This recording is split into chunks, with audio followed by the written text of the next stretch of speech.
Well, of course, we're talking about the IPP's debt rising, the latest Energy Commission statistics painting a bleak picture of power security. But what exactly is our mix when you look at hydro and thermal? Joining us in the studio, Isaac Kofi Ajay is on hand, looking spick and span. Isaac, what is the picture when it comes to our thermal hydro mix? Well, Benjamin and Sweetie, I'm sure if you sample 10 Ghanaians and you ask them, where do we get our electricity from, most of them will say hydro, Akosombo, or Bui. But I'm sorry to disappoint you that that is not the case, because the picture has actually changed, and we'll be studying the data right from 2000 to 2024, trying to let you understand the kind of situation we are in and why we are asking the big question, is this a national security threat, as we have shifted from hydro now to thermal. Now, this is the outlook that we are seeing. The first distribution is the fact that just 28% of the country's installed capacity is hydro and 70% is thermal. Why is this a big problem? This is a big problem because this is where you have most of the independent power producers and fuel suppliers, flooding this space, and that's where we get most of our power from, which means the slightest change in the economy, the slightest, illness of the city, we possibly will see some sort of doomsaw and rising debt in the energy sector. What we are trying to ask is that why has this been made to stand this way in terms of the distribution, and the fact that this is actually piling up debt in the energy sector. And Ghana's energy sector has actually been a debt-making machine. And according to the president, if you combine fuel suppliers and IPPs in terms of the debt we owe them, it's now around $2.5 billion, dollars. And the Minister of Energy actually said that in terms of shortfalls, which usually comes as a result of forest losses and transmission losses, we pay close to about 30 billion or 24 billion Ghana cedis every year, and they cannot go ahead doing that anymore. So this is the tracking we've been doing, studying the data from 2000 to 2024, letting you understand that there was a point in our life where red, which means hydro generation, where most of our installed capacity as a country was actually coming from hydro. But now the picture is different. And when did we start to see this? That was 2014, 2015, 2016, when we had that big doomsaw, period. And it was under President Mahama. That was his first, stanza as a president. Now it's the second stanza.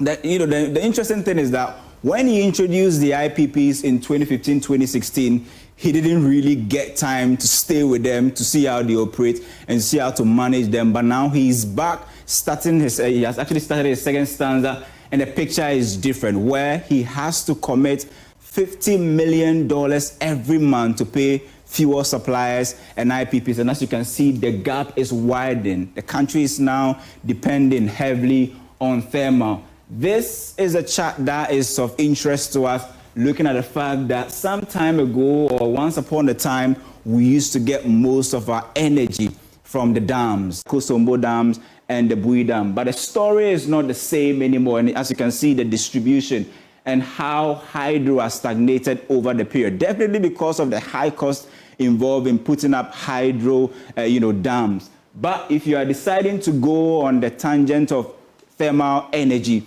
then you need to ask yourself, is your economy robust enough to support it? When you have depreciation of the currency, are you going to experience power outages? But the breathing space that maybe the ECG and the energy sector will get is the fact that the cedi is now performing well against the dollar. And so if you are looking at the commitment they have to be paying to independent power producers, about $50 million every month, that will reduce and put less pressure on the ECG in terms of their cash waterfall mechanism, commitment every month. But the big question we are asking is that this graph that we are seeing, is it a big national security threat? Looking at the fact that we have now shifted from hydro, where 70% of the country's national installed capacity now comes from thermal, Sweetie and Benjamin. That's the situation at the moment. I mean, if you look at the numbers there, you would see that there's an odd 2% or 2% that is unaccounted for. Exactly. Of course, if you are focusing on the thermal, then the HFO and other things will come into Exactly. play. But what are we looking at when it comes to green energy?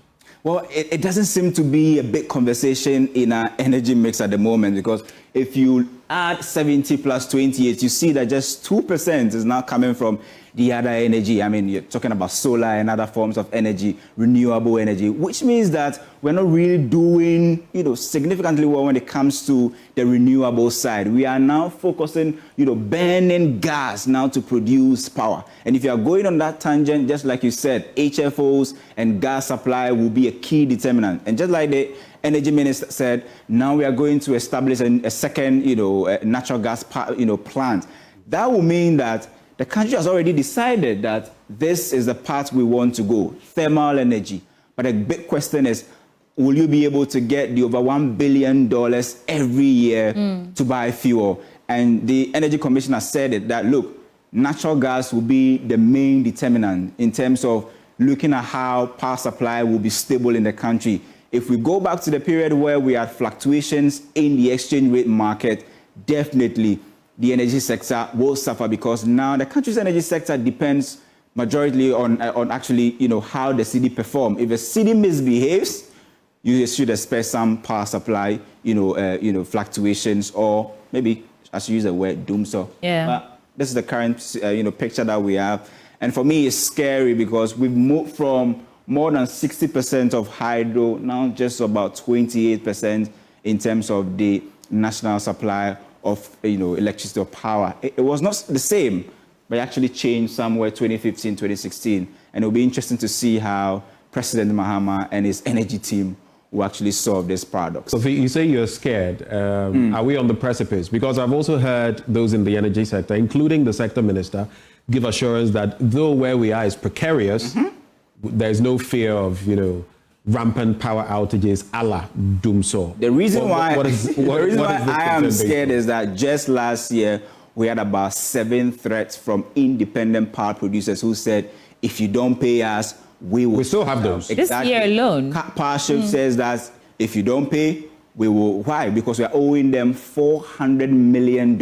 That is very huge. You had WAPCO at a point to say, look, you are owing us. If you don't pay us, we are not supplying you gas. Are we going to live in this paradox for the rest of our life? Aren't we finding, other alternative renewables? Are we going to go on the tangent of thermal? I feel that the thermal approach was to solve the problem temporarily, but it looks like we are stuck with it because it is the easiest way now to produce power, bring on board plants for them to produce, get the energy and supply.